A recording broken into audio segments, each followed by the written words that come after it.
दया करने वाले, हे नाथ दया करने वाले, अनुभव की अर्ज भी सुन लेना, अनुभव की अर्ज भी सुन लेना। गुरुदेव आपके दिन दिन हो महाराज, दिन दिन हो महाराज, आप दिन बोलो अनंत श्री दरियाव जी महाराज ने दिन हो। अनंत सम्राट सतगुरु सुक्रांति महाराज ने दिन, अनंत श्री राघुदास जी महाराज ने, अनंत श्री सुखसारण जी महाराज ने दिन हो। राम गुरुदेव जी महाराज ने, सतगुरु वाणी जी महाराज ने, राम सवासु राम जी राम राम महाराज। राम जी महाराज की असीम कृपा से, सतगुरुदेव की दया और मेहर से, अनंत श्री सुखसारण जी महाराज के द्वारा रचित नाम की प्रति भक्तमाल श्रवण कर रहे थे। नाम की प्रति भक्तमाल में आज व्यास कृष्ण द्वैपायन की टीका है। सभी कृष्ण द्वैपायन व्यास अष्टादश प्राण लियो, नाम नहीं लियो जलायंतर जलायो है। नरद बुझायो पहलो जन्म में सुनायो, गायो दासी को पुत्र नाम नरद कहायो है।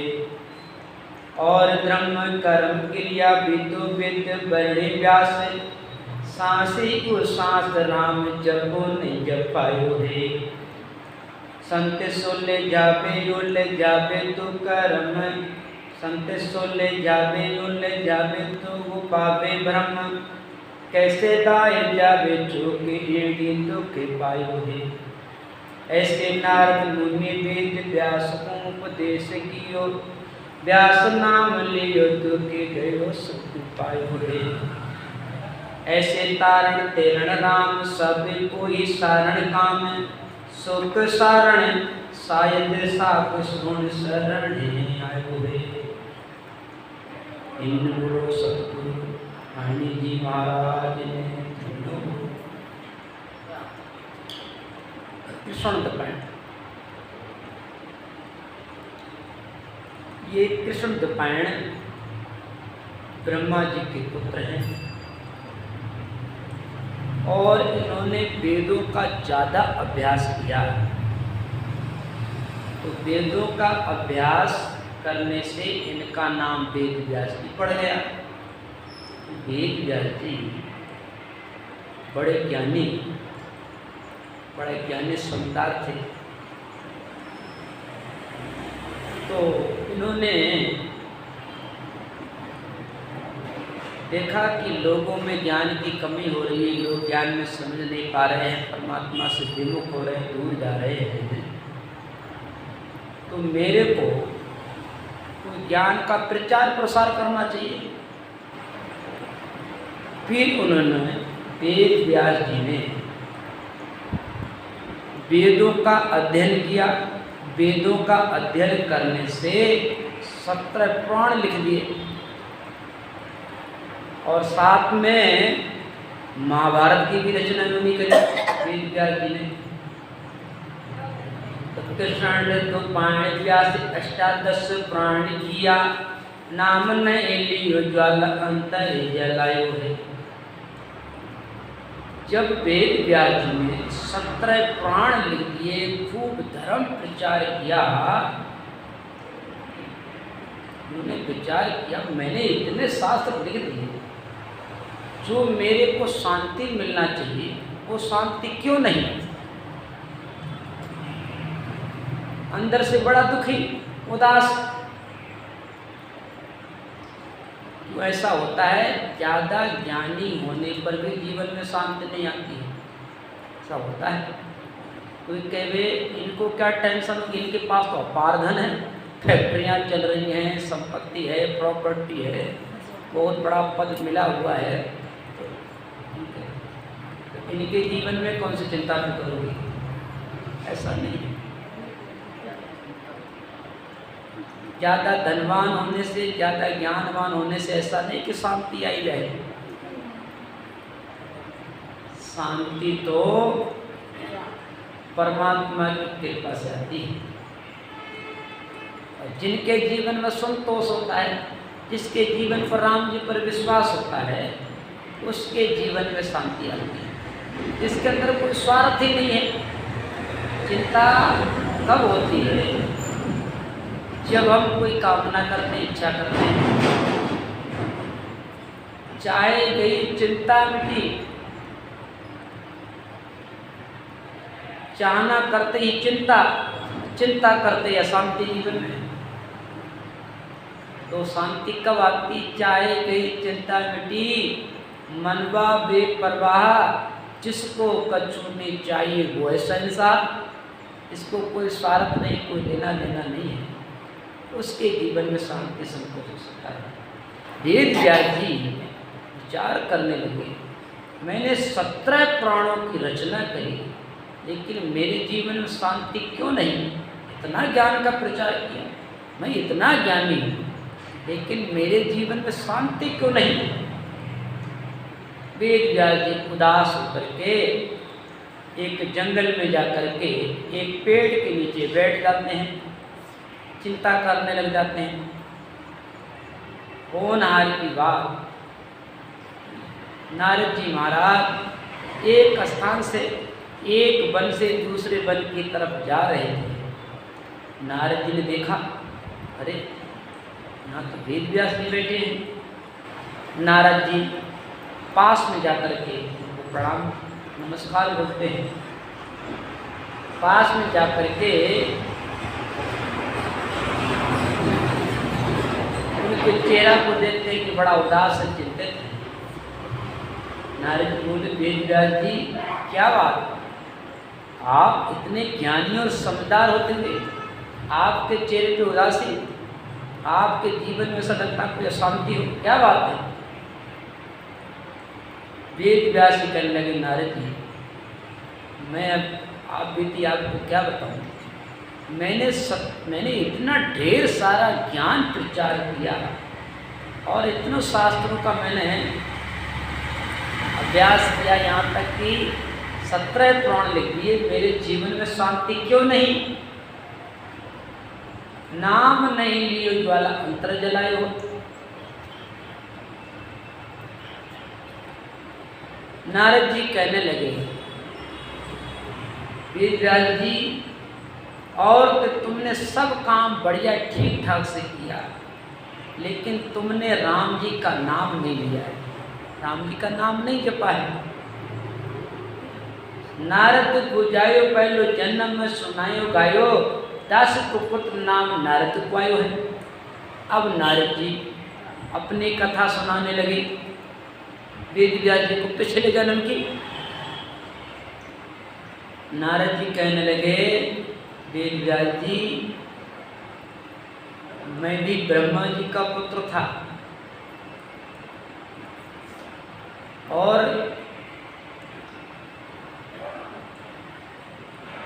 मेरे को थोड़ी सी गलती से जो काम मैं करना चाहता था उस काम को मेरे पिताजी ने करना नहीं दिया। तो ऐसा कौन सा काम? बोले देखो, ब्रह्मा जी ने मेरे को पैदा किया, मैं ब्रह्मा जी का पुत्र हूँ, और मेरे पिताजी बोले कि नारद जी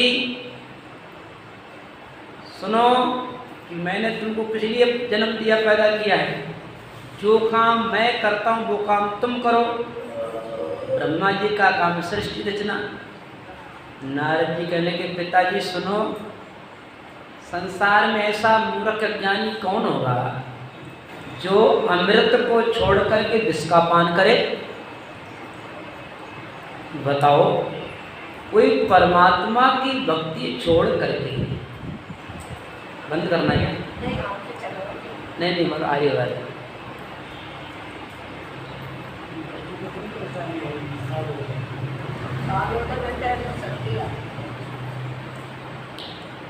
तो नारद जी पिछले जन्म की कथा नारद जी को सुना रहे हैं। नारद जी कहने लगे, व्यास जी मैंने अपने पिता की बात का उल्लंघन कर दिया। क्या क्या नहीं मानी, इसलिए मेरे पिता ने रोष में आकर के, कोप में आकर के मेरे को श्राप दे दिया, श्राप दे दिया। नारद तुम्हारा ज्ञान लोप हो जाए और तुम 50 कामनियों के पति बनोगे। अब वो रोने लगे उनके सामने, रोने लगे, बोले फिर तुम अगले जन्म मेरे श्राप से ही दासी के पुत्र बनोगे।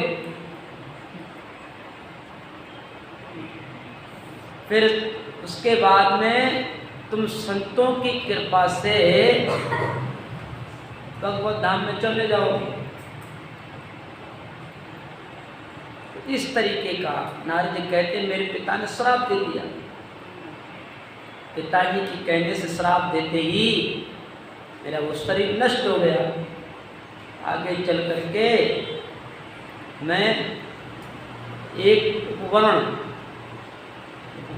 उपवरण नाम का गंधर्व बना, जो आगे चल करके एक गंधर्व की 50 कन्या थी। उस 50 कन्याओं ने मेरे को पति चुन लिया, इसलिए 50 पतियों का पति बना। एक बार क्या हुआ कि मैं पुष्कर में ब्रह्मा जी के मंदिर में गया, क्यों गंधर्व बन गए। अब गंधर्व का काम होता है गाना बजाना, नाचना कूदना। गंधर्व बड़ा अच्छा गाते बजाते हैं। जब वहाँ गए थे तो वहाँ सुरग से अप्सरा नृत्य कर रही थी पुष्कर में मंदिर में। वहाँ जा कर के नारद जी मोहित हो गए, मोहित हो गए। ब्रह्मा जी को पता चला, ब्रह्मा जी श्राप दे दिया, जाओ तुम नीच कुल में जन्मोगे। उनके श्राप से नारद जी गंधर्व वो शरीर का त्याग करके आगे चल करके कहाँ एक शूद्र योनि में एक दासी कलावती की वजह से जन्मे। वो कलावती क्या करती, एक पंडिता ने क्या चतुर्मास करती थी, चतुर्मास में सेवा करती थी। पंडिता ने संतों को बुला करके चतुर्मास रखा, उन संतों के सेवा में उस कलावती दासी को रखा। इस तरीके से कौन, नारद जी अपनी कथा अपने आप ही व्यास जी को सुना रहे हैं। व्यास जी को, व्यास जी सुनो, इस तरह कि मैं एक दासी के पुत्र से जन्मा कलावती, और कलावती जो मेरी माँ थी वो संतों की सेवा करने जाया करती थी, उनको भोजन बना के खिलाती थी। जब वो संत भोजन करते तो मैं भी उनके पास पहुंच जाता, तो वे साधु महात्मा मेरे को प्रसाद दे देते अपनी थाली का। वो प्रसाद को छीन लेता, उसको वो प्रसाद छीन, मेरा रोज का काम बन गया था। वो प्रसाद छीनने से मेरा एकदम घट पवित्र हुआ।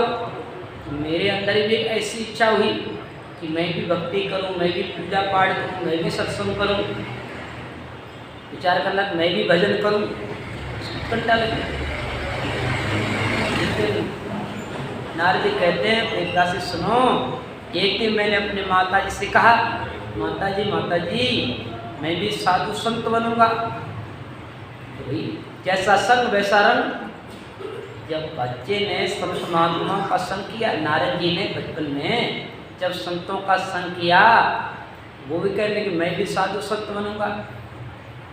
वो दासी कहने की नहीं बेटा, देख वो अकेला है, तेरे पिता भी मेरे को छोड़ करके चले गए, और तू साधु संत बन जाएगा, मेरे को छोड़ के चला जाएगा, मेरी सेवा कौन करेगा, नहीं जाना। अब वो नारद जी बड़ा दुखी, क्या करूं माता जी मेरे को संत नहीं बनने देती, भजन नहीं करने देती।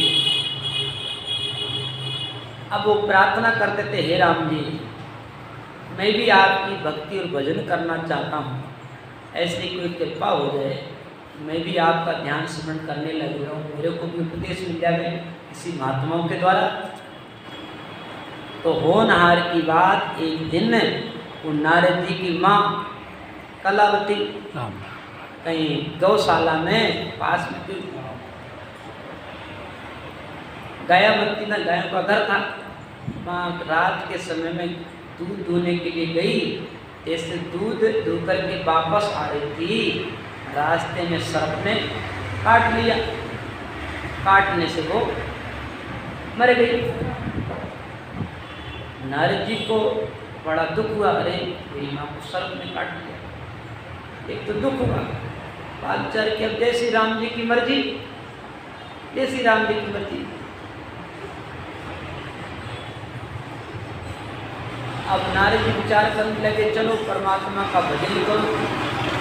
तो नारद जी कहते हैं, वेदव्यास जी, फिर मैं मेरी माता के धाम पधारने पर उत्तर दिशा में चला गया और वन में जा कर के मैं ध्यान और स्मरण करने लगा, ध्यान और स्मरण करने लगा। इस तरह नारद जी वेदव्यास जी को अपनी कथा सुना रहे थे। नारद बुझायो पहलो जन्म सुनायो गायो, दासी को पुत्र नाम नारद को आयो हूँ। और धर्म कर्म क्रिया विदो विद वर्णी व्यास, सांस उसास राम जपो ने जपायो है। नारद जी कहते हैं, वेदव्यास जी, और तो आपने सब काम ठीक ठाक बढ़िया किया, भाई आपने धर्म प्रचार किया, शास्त्रों की रचना कर दी, और तो सब काम विधो विधान से किया, लेकिन सांस उसास राम जपो नहीं जपाया। आपने भजन नहीं किया है, ना तो आपने भजन किया और नहीं कराया है। संत सुल जावे उल जावे तू उपावे ब्रह्म, कैसे दाए जावे तू पीड़ित उपायो है। वेदव्यास जी कहने लगे, नारद जी कहने लगे, वेदव्यास जी, तुमने संत का काम होता है जीवों को सुलझाने का, भक्ति मार्ग पर लगाने का, भजन कराने का, तुमने उलझा दिया कि आने वाले समय में मनुष्य की आयु होगी थोड़ी। अब तुमने 17 पुराण लिख दिए, लोगों के घर में एक रामायण रखी होती है, रामचरितमानस, वो पढ़े पढ़े रद्दी हो जाती है, लेकिन उसका पाठ पूरा नहीं कर पाते हैं। बताओ, अब उसको कब रामायण को पढ़ पाएंगे, कब उसके अर्थ को समझ पाएंगे, कब सार समझेंगे, कब भक्ति भजन में लगेंगे, तब तक उनका टिकट ही कट जाता है। नारद जी कहने लगे, वेदव्यास जी, तुमने बहुत गलत काम किया, तुमने जीवों को उलझा दिया, शास्त्रों में फंसा दिया। संत सुल जावे उल जावे तू उपापे ब्रह्म, और कैसे गाय जावे तू पीड़ित उपायो है। नारद जी कहने लगे, नारद जी, अब तुम्हारे जीवन में शांति आवे कैसे? तुमने दूसरों को तो उलझा दिया, भ्रम में डाल दिया, अब ये आकंत्र की दाय मिटे कैसे? चूक इन्हें दुख पायो, आपने चूक करी है, आपने ना तो भजन किया है और ना कराया है, शास्त्र लिख दिए। ये जब तक तुम राम जी का नाम नहीं लोगे, जब तक भजन नहीं करोगे, तब तक जीवन में कोई शांति आने वाली नहीं है। जीवन में शांति पाना चाहते हो तो नाम की महिमा करो और भजन करो। ना ऐसे नारद मुनि वेद व्यास को उपदेश कियो, व्यास नाम लियो दुख गयो सुख आयो है। अब नारद जी, वेद व्यास जी ने नारद जी महाराज से उपदेश लेकर के जैसे भजन करना शुरू किया, तो भजन करते ही दुख गयो सुख आयो है। वो अंदर की जो अशांति थी, अंदर में जो दुख था, वो दूर हो गया और उनको बड़ा शांति मिली भजन करने से। क्यों? जो खुराक परमात्मा से मिलती है, जो आनंद, जो शक्ति, जो खुराक परमात्मा के भजन ध्यान से मिलती है, उस संसार में कहीं प्राप्त नहीं हो सकती। व्यास नाम लियो दुख गयो सुखाई। इसी वेद व्यास जी ने नारद जी महाराज से उपदेश दिया, दुख गयो सुखाई, उनके जीवन में शांति आने लगी। ये प्रसंग अपने सतगुरु सुखराम जी महाराज जी पद में लाए हैं। खट क्रिया आचार विचारा, खट क्रिया आचार विचारा, जिया में हर पावे रे। खट क्रिया आचार विचारा, जिया में हर पावे रे। व्यास सरिसा को गुण हुआ, नारद पे क्यों जावे रे। खट क्रिया आचार विचारा, जया में हर पावे। ये खट कर्म करने से, आचार विचार करने से, ज्ञान का धर्म प्रचार करने से अगर मुक्ति मोक्ष होती तो फिर वेद व्यास जी ने नारद जी से क्यों उपदेश लिया कि बिना भजन के, बिना स्मरण के जीवन का संताप दुख मिटता नहीं है। ऐसे नारद मुनि वेद व्यास को उपदेश कियो, व्यास नाम लियो दुख गयो सुख आयो। ऐसे सारण तेरण, ऐसे तारण तेरण राम, सब कोई सारण काम। सुख साण साध साख सोन शरण आयो है। ऐसे तारण तेरण राम, सब कोई शरण काम।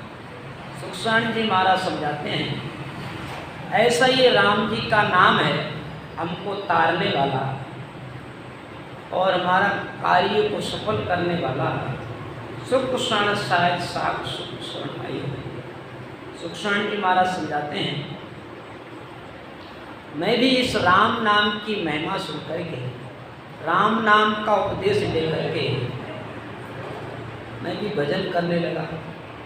सुख साण साध साख सुख शरण आयो। वेद व्यास जी की टीका संपूर्ण हुई।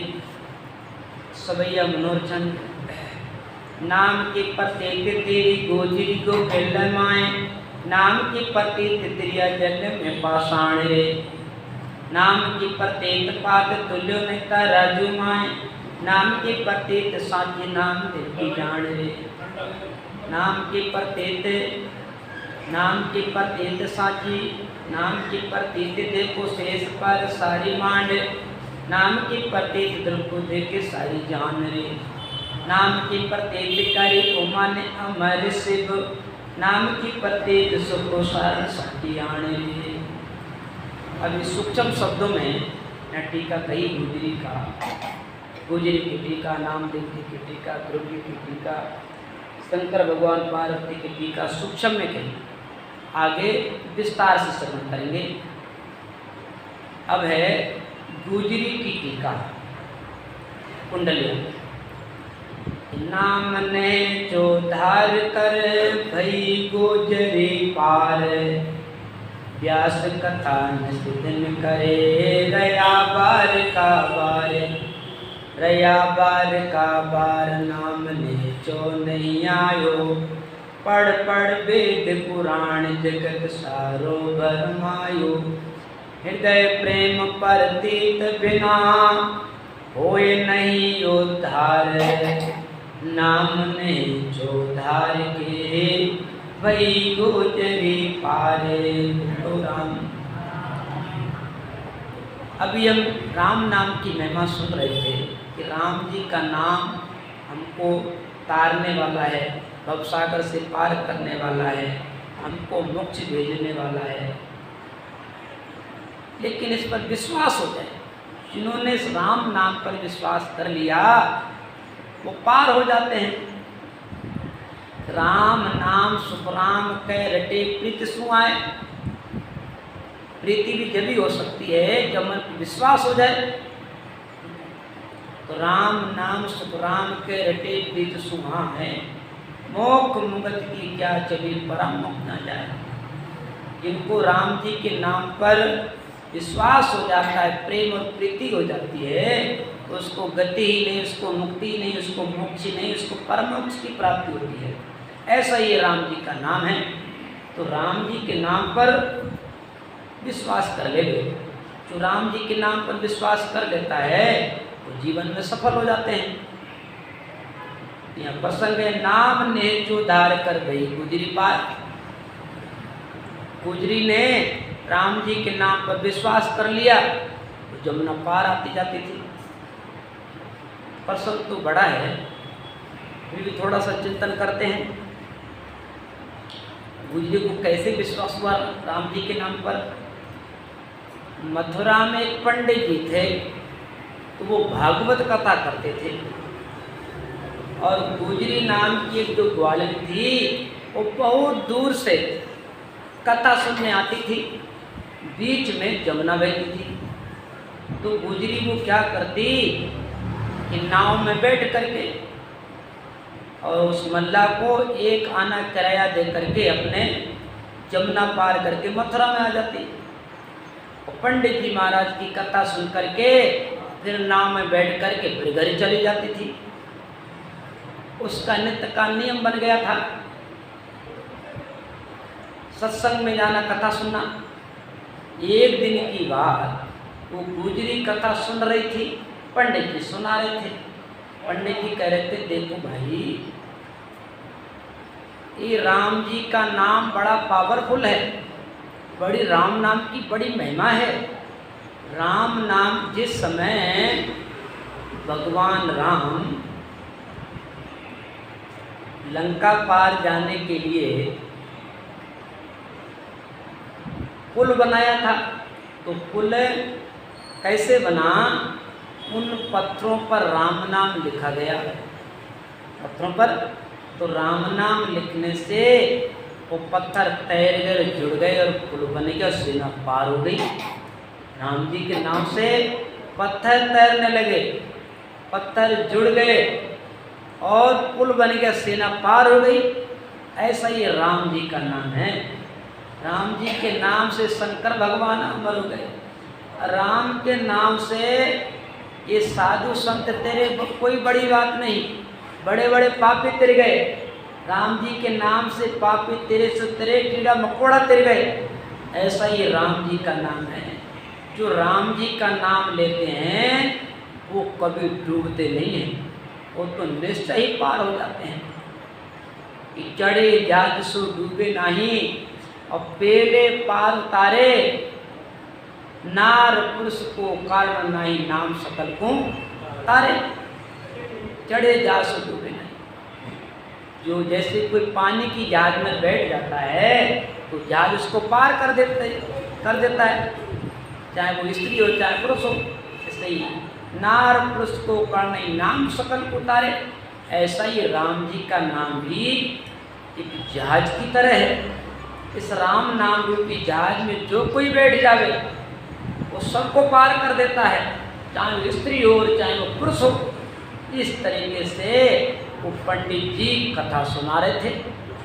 गुजरी ने ध्यान से सुना और उसने विश्वास कर लिया।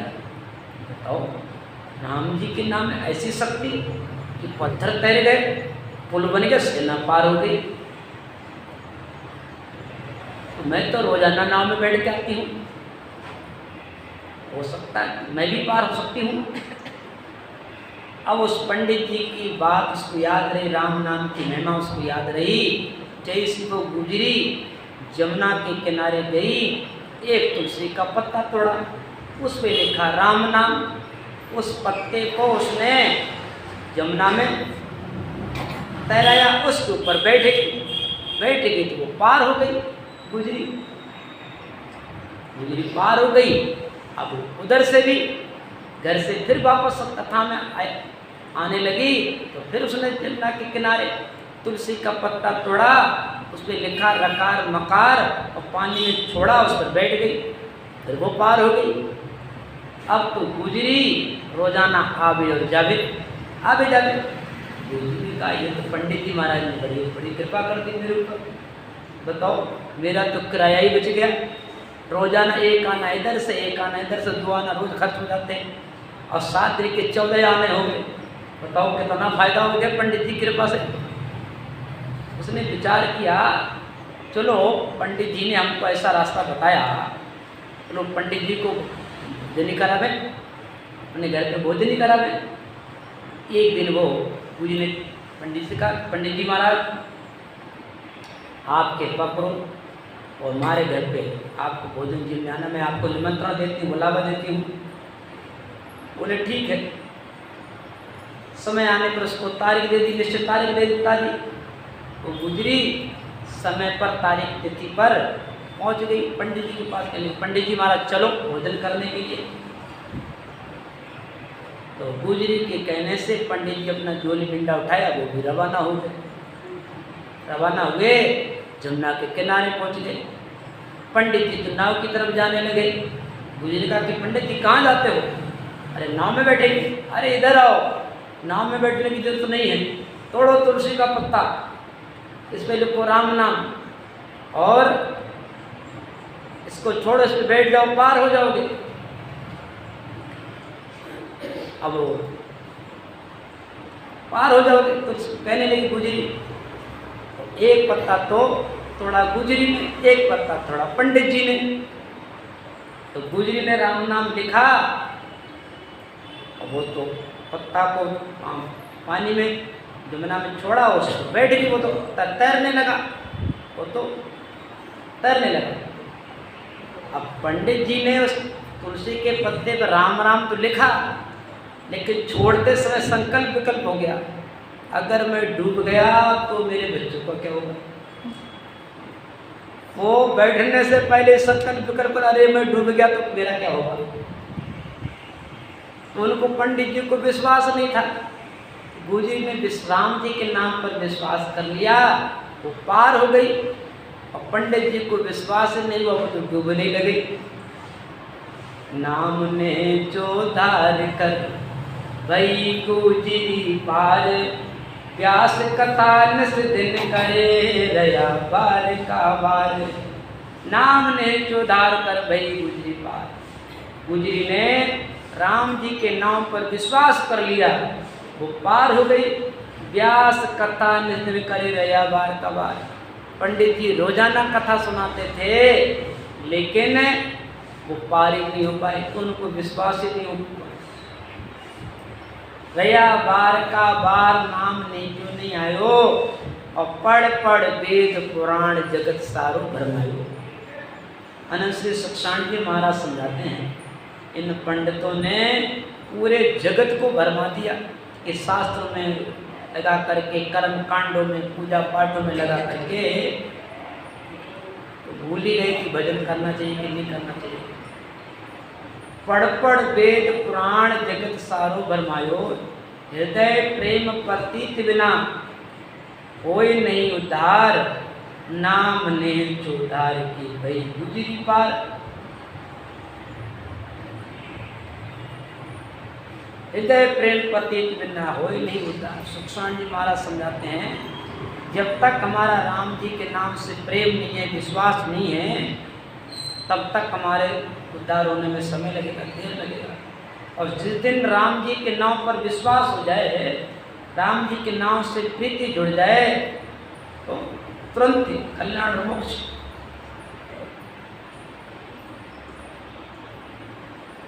इस गुजरी की टीका संपूर्ण हुई।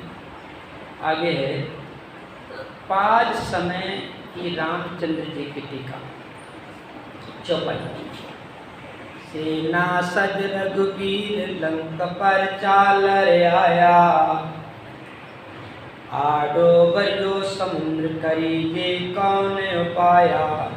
मुन जन बूझो आए कहो तुम पाज बंधाओ, लिखो राम रंकार समुद्र पर सिला तेरा हो।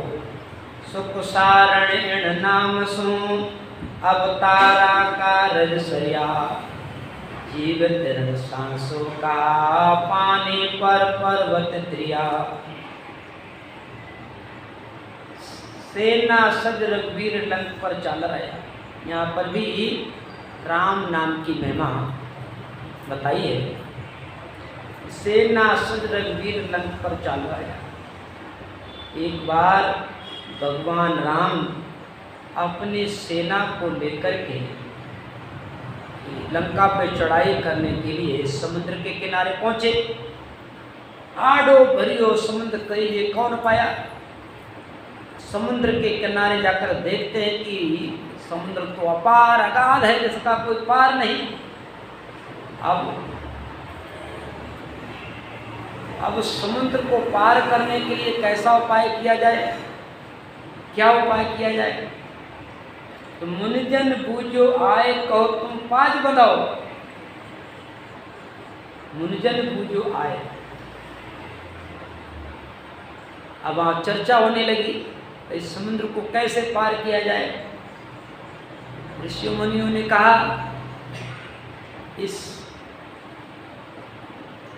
इस सभा में ये नल नील है ना, ये अपने हाथों से पत्थर पर राम राम लिखेंगे तो पत्थर तैरने लग जाएंगे। लेकिन बुलाओ भाई नल नील को। भगवान नल नील को बुलाया, भाई पुल बनाना है, पत्थरों पे राम राम लिखो। अब जैसी नल नील है वो पत्थरों पर नील और नल ये दोनों बांदर, दोनों भाई थे, दोनों जाति से बंदर थे, बंदर सेना में थे। तो नील जी कौन थे? सूर्य भगवान के पुत्र थे। नल जी विश्वकर्मा के पुत्र थे। अब दोनों ने नल और नील ने पत्थरों पर राम राम लिखा। पत्थर तैरने लगे, लेकिन वो पानी की धार में तैरने लगे, लेकिन पानी साथ में जाने लगे। अब बोलो कैसे बने? पत्थरों पर राम राम लिखे, पत्थर तो तैरने लगे, लेकिन वो पानी की पहाड़ में, पानी की धार में तो जाने लगे।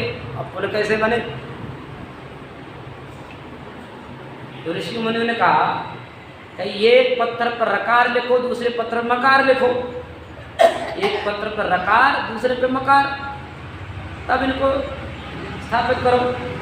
जैसे नल ने एक पत्थर पर रकार, दूसरे पत्थर पर मकार लिखा। रकार मकार लिखने से पत्थर जुड़ गए, ऊपर पानी ऊपर तैरने लगे और जुड़ गए। जब जुड़ गए तो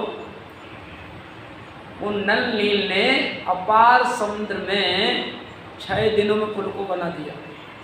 6 दिन में।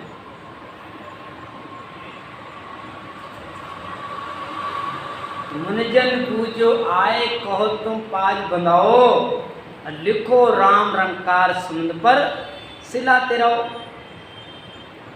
सुख सरणे नाम सुम अब तारा कर सया, जीव तृण संसो का पानी पर पर्वत लिया। सुखसाण जी महाराज समझाते हैं इस राम जी के नाम से तो अवतारियों का कार्य सफल हो गया। अवतारा कार्य सया, जीव तृण सांसों का पानी पर उतरे। महाराज समझाते हैं इस राम नाम से बड़े बड़े कार्य सफल हो गए, तो जीव को तिरने में कौन सा संशय? जीव को तो तिरना ही है। अगर ये प्राणी, ये जीव नाम का सहारा लेता है तो उसको तो पार ही होना ही है। राम कैत सम त्रिया हो, वे अंत काल नहीं त्रिया हो। जिन्होंने राम जी का नाम लिया वो तो तेरे ही तेरे। नाम कैत सम त्रिया हो, वे अंत काल नहीं त्रिया हो।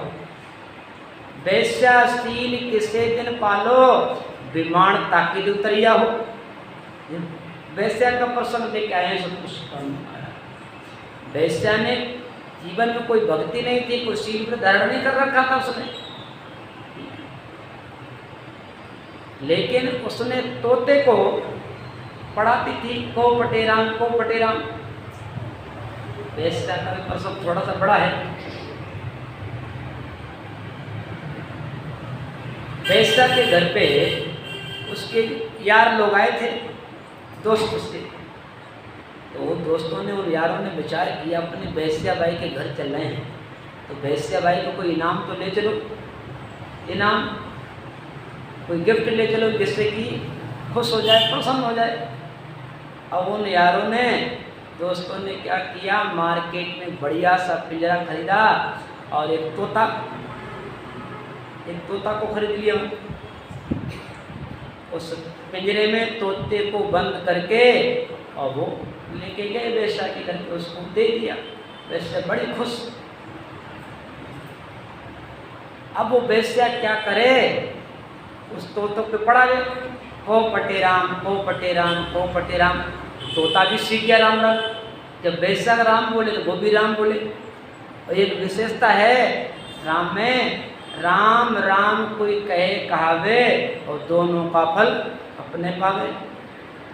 कोई राम जी का नाम लेवे और लिरावे, दोनों का फल स्वयं मिलता है। महाराज ने यहाँ तक कह दिया, जे कोई नाम लेवे लिरावे और कीड़ा कर्म सविरत हो जावे। जो राम जी का नाम लेवे और लिरावे उसके तो किए हुए कर्म रद्द हो जाते हैं, ऐसा राम जी का नाम है। अब वो वैश्या खुद भी राम जी का नाम लेती, तोते तो भी राम सिखाती, उसका तो डबल भजन, खुद भी राम राम करे, तोता भी राम राम करे, डबल भजन हो गया। अब वो उसका नित्य का नियम बन गया, राम राम करना और तोते को कराना। एक दिन की बात, वो वैश्या शाम को खाट पर सो रही थी और पिंजरे को पास में रख लिया। अब रात का समय था, अचानक वहाँ एक सर्प आया, अपने शिकार समझ करके। उस तोते की आवाज़ सुनी, वहाँ सर्प आ गया।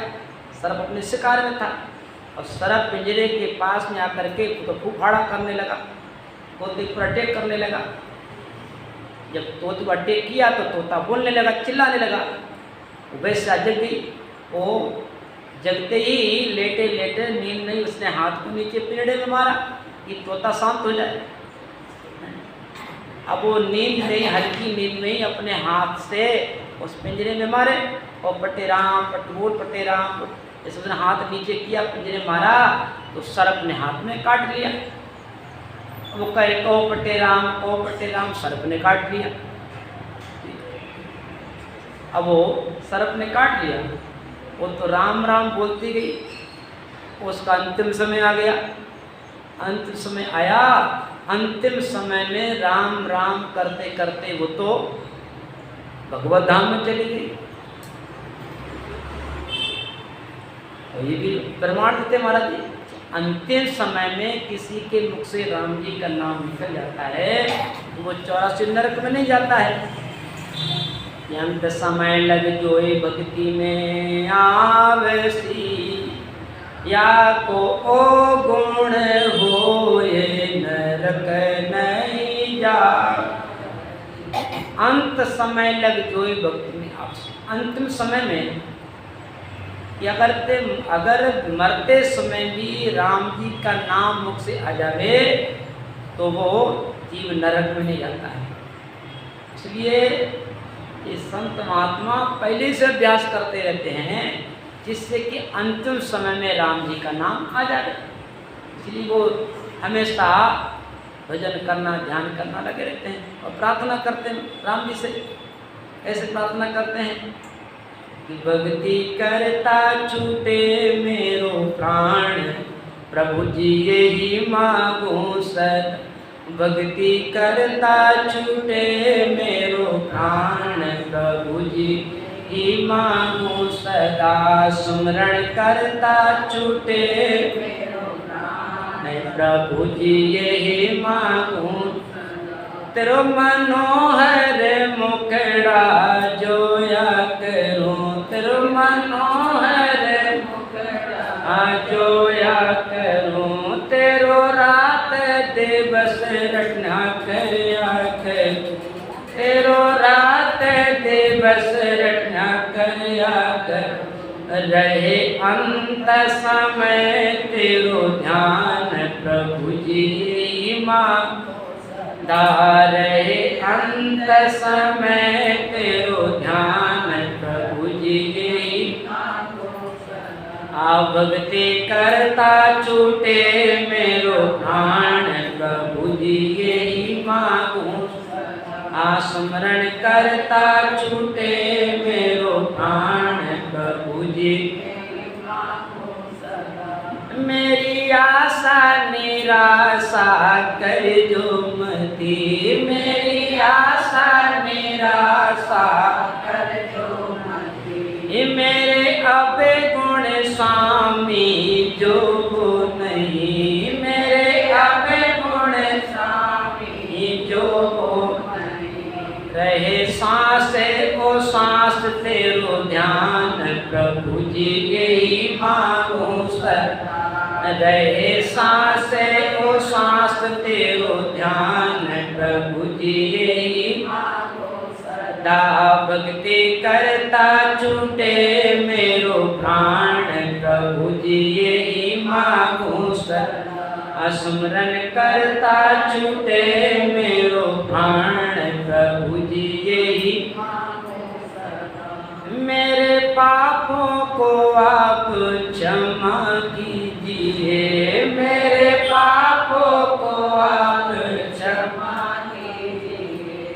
अपने भगति को दासो बना लीजिए। अपने भगति को दासो बना लीजिए। मेरे पूर्ण की जो अभिलाष प्रभु जी यही मांगू। मेरी पूर्ण की जो अभिलाष प्रभु जी यही मांगू। ओ भक्ति करता छूटे मेरो प्राण प्रभु जी यही मांगू सदा। सुमरन करता छूटे मेरो प्राण प्रभु जी यही मांगू सदा। सुमरन करता छूटे प्राण प्रभु जी यही मांगू सदा। संत महात्मा पहले से भक्ति भजन चिंतन स्मरण में लगे रहते हैं।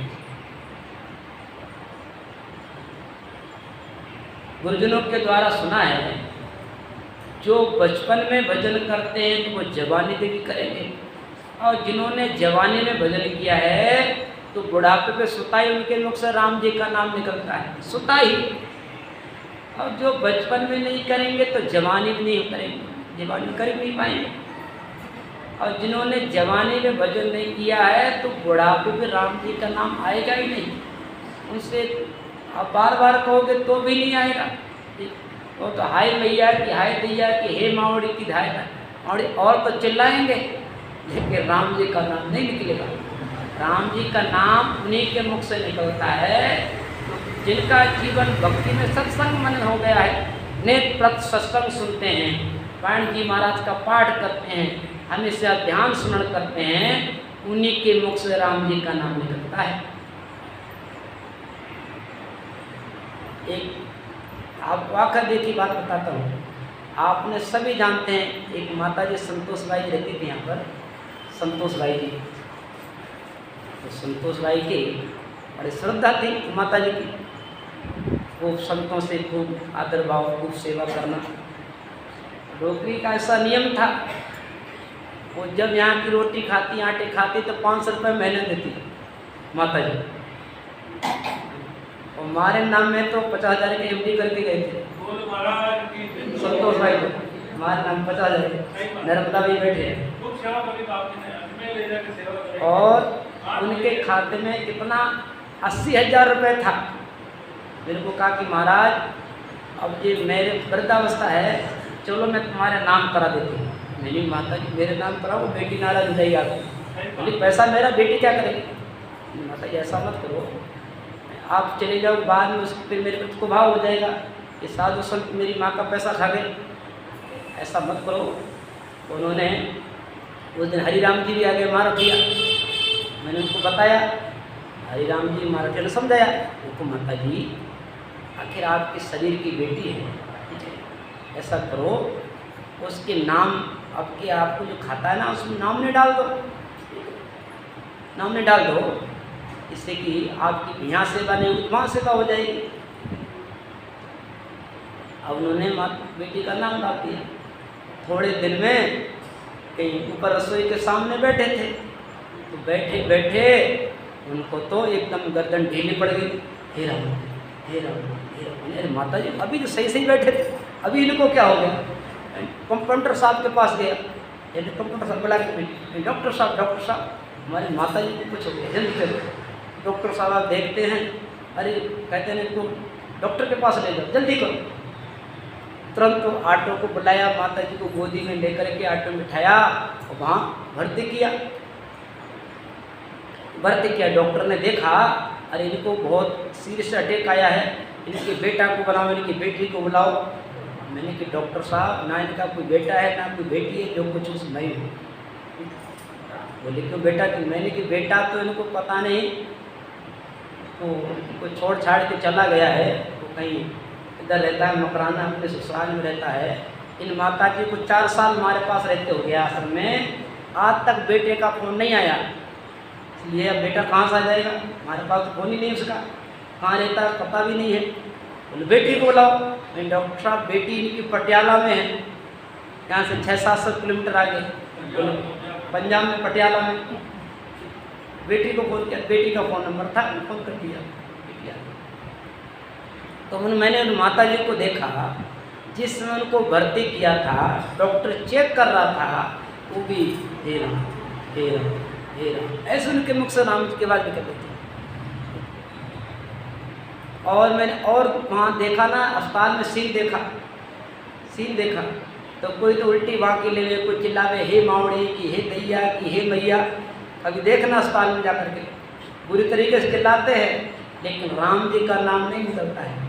तो राम जी के नाम किसके मुख से निकलेगा? जिन्होंने बचपन में जवानी खूब भजन किया है, उनके मुख से राम जी का नाम निकलता है। और जिनके मुख से राम जी का नाम निकले वो तो राम के पास ही हो जाते हैं, राम धाम के।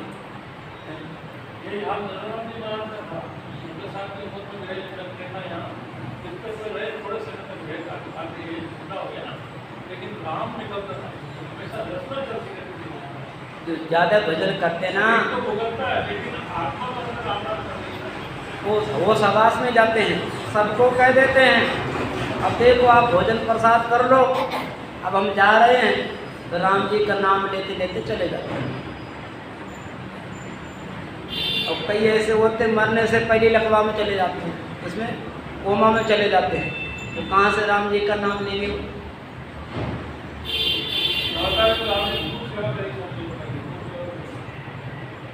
संतोष भाई की क्या करी, शांति भाई की, शांति भाई भी यही थे।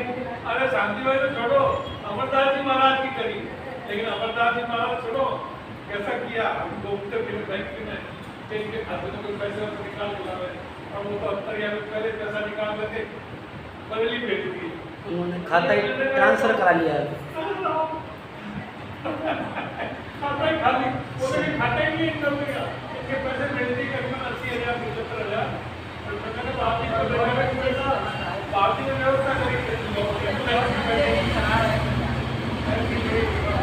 सुमरन भक्ति करता छूटे मेरो प्राण, प्रभु यही मानुष रहे जन्म जन्म थारो साथ प्रभु जी।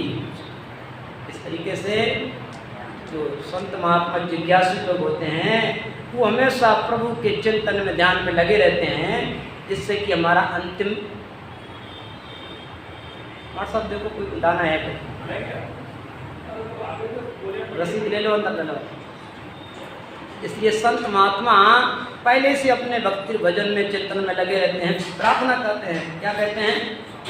अब सौंप दिया इस जीवन को भार तुम्हारे हाथों में, अब सौंप दिया इस जीवन का सब भार तुम्हारे हाथों में है, जीत तुम्हारे हाथों में है, जीत तुम्हारे हाथों में, और हार तुम्हारे हाथों में, अब सौंप दिया इस जीवन का सब भार तुम्हारे हाथों में अब सौंप दिया।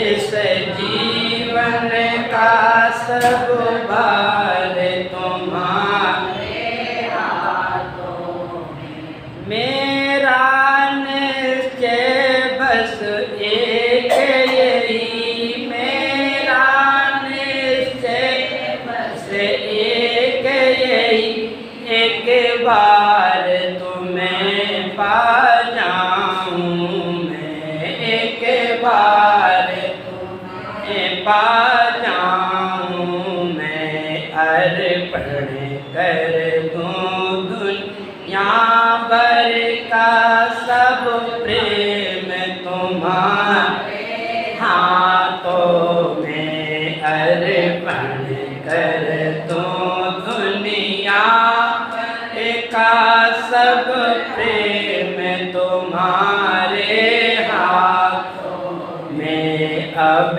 सौंप दिया इस जीवन का सब भार तुम्हारे हाथों में।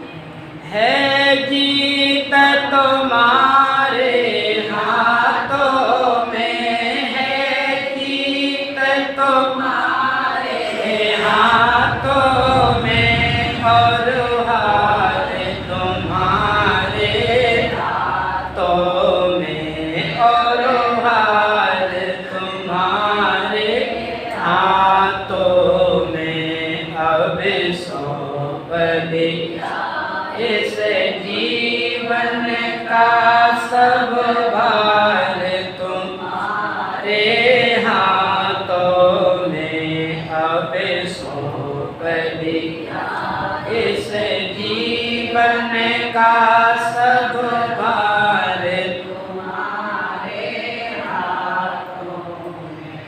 जो जग में रहूं तो ऐसे रहूं, जो जग में रहूं तो ऐसे रहूं, जैसे जल में कमल का फूल रहे, जैसे जल में कमल का फूल रहे। मेरे सब गुण दोष समर्पित गुरुदेव आपके चरणों में। मेरे सब गुण दोष समर्पित गुरुदेव आपके चरणों में। अब सौंप दिया इस जीवन का सब भार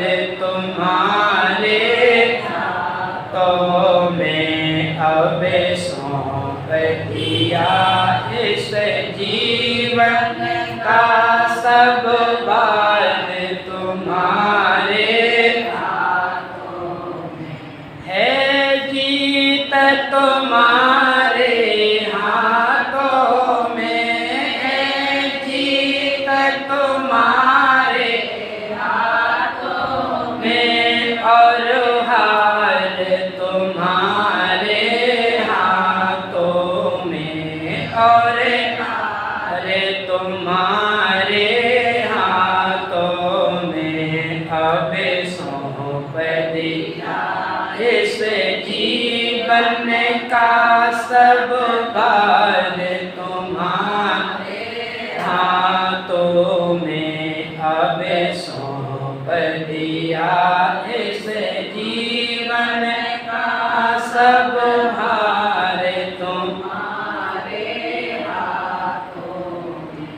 जब जब संसार का कैदी बनूं, जब जब संसार का कैदी बनूं, उनसे काम गाउस कर्म करूं, उनसे काम गाउस कर्म करूं। जब अंत समय में प्राण तक भगवान तुम्हारे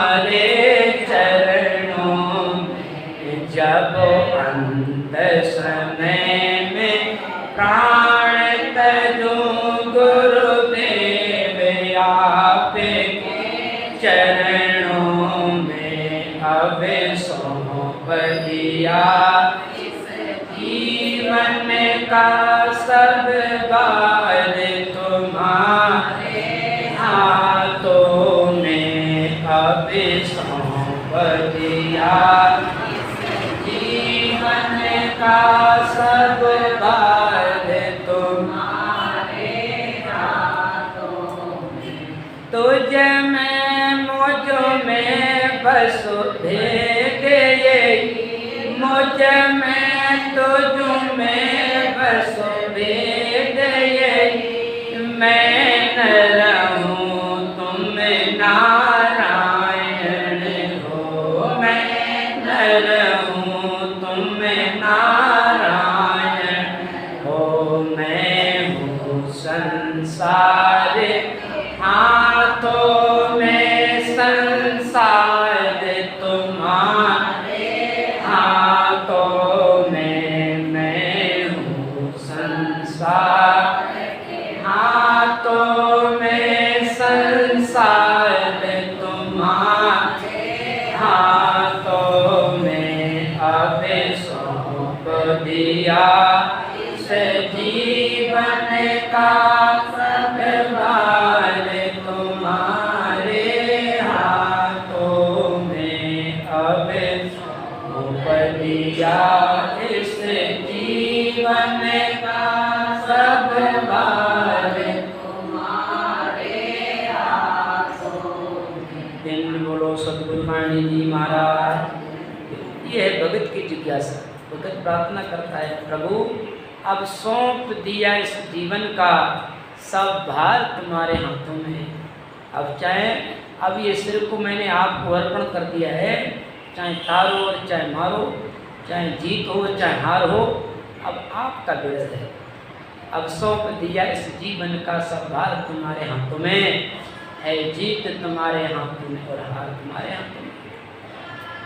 मेरा निश्चय बस एक ही, एक बार तुम्हें पा जाऊं मैं।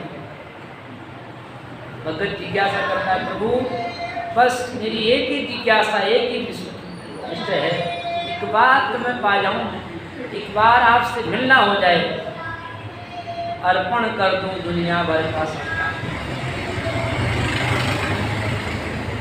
जिनको परमात्मा से मिलन हो जाता है वो पूरा जीवन भी अर्पण कर देते हैं राम जी को, प्रभु को। तो कोई महापुरुषों का जीवन, मीराबाई को देख लो, सिंदरी बाई को देख लो, उनको एक बार मिलन हो गया, पूरा जीवन ही भक्ति में निकाल दिया। एक बार किसी तरीके से मिलन हो जाए, किसी एक प्रकार से सुरत शब्द का मेल हो जाए, यानी भक्ति जागृत हो जाए, फिर भक्ति जागृत होने पर उस शब्द का रंग लगने से फिर वो छूटता नहीं है, फिर तो हमेशा वो लगन लगी रहती है भजन करने की, ध्यान करने की, परमात्मा के स्मरण करने की। मेरा निश्चय बस्ती की ही एक बार तुम्हें पा जाऊं, मैं अर्पण कर दूं दुनिया भर का सब प्यार तुम्हारे हाथों में। जग में रहूं तो ऐसे रहूं जैसे जल में कमल का फूल रहे, मेरे सब गुण दोष समर्पित हों भगवान तुम्हारे चरणों में।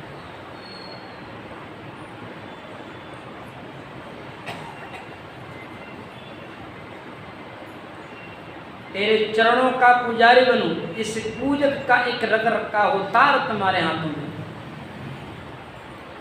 मैं भगत जिज्ञासा करता, प्रभु मैं आपके चरणों का पुजारी बन जाऊं, इस पूजक का एक रग रग हो तार तुम्हारे हाथों में। जब जब संसार में कैद बनूं, निष्काम भाव से कर्म करूं, जब अंत समय में प्राण तजूं, भगवान तुम्हारे चरणों में अब सौंप दिया इस जीवन का सरदार। मुझ में तुझ में बस भेद यही, मैं नर हूँ तुम नारायण हो, मैं हूँ संसार के हाथों में, संसार तुम्हारे हाथों में। इस तरीके से जिसकी राम जी में श्रद्धा प्रेम प्रीत होती है, उनका तो निश्चय ही बेड़ा पार कल्याण है। ये सुख सारण इन नाम सु अवतारा कर सरया, जीव तरण सांसों का पानी पर्वत रिया। राम जी के नाम से अवतरों को कार्य सफल हो गया। राम जी के नाम पर गुजरी ने विश्वास कर लिया, पार हो गई। तो जीव तरण सांसों का पानी पर उतरिया। राम जी के नाम से जब पानी समुद्र में पत्थर तैर गए तो फिर जीव को तरने में कौन सा संशय? जीव को तो तिरना ही तिरना, पार ही होना है। नाम की जहाज में बैठ गया। जो राम जी के नाम से लग गया उसको तो पार होना ही होना है, भले ही देर लगे। एक बात है, परमात्मा के यहाँ देर तो हो सकती है लेकिन अंधेर नहीं है। अपने महाराज जी की शरण में लगे हैं, ठीक है, अपना तो कल्याण निश्चय ही होना है। अपने को कोई कल्याण से बचा नहीं सकता। ये अपने को सतगुरु सुखराम जी महाराज अमर लोक में लेकर के ही जाएंगे। इस जन्म में तो नहीं, अगले जन्म में, अगले जन्म में। कि जो जो जीव तुम्हारा हो सो कले न बिछड़े कोई। जो जो जीव राम जी का है ना, सतगुरु का है, वो कभी बिछड़ता नहीं है। तो अपने को हमेशा प्रेम के साथ, आनंद के साथ महापुरुषों के स्वरूप को याद करते हुए भजन चिंतन करते रहना चाहिए। इसमें हम सभी की भलाई है। दिन गुरु परम दयाल सतगुरु सुखराम जी महाराज ने, राम गुरुदेव जी महाराज, सतगुरुपाणी जी महाराज। अब सीधे बैठ करके थोड़ी देर राम भजन करो। तो पपीता भाई से भजन सुनेंगे। पपीता भाई बहुत अच्छा भजन सुनाते हैं, और थोड़ी देर भजन करो।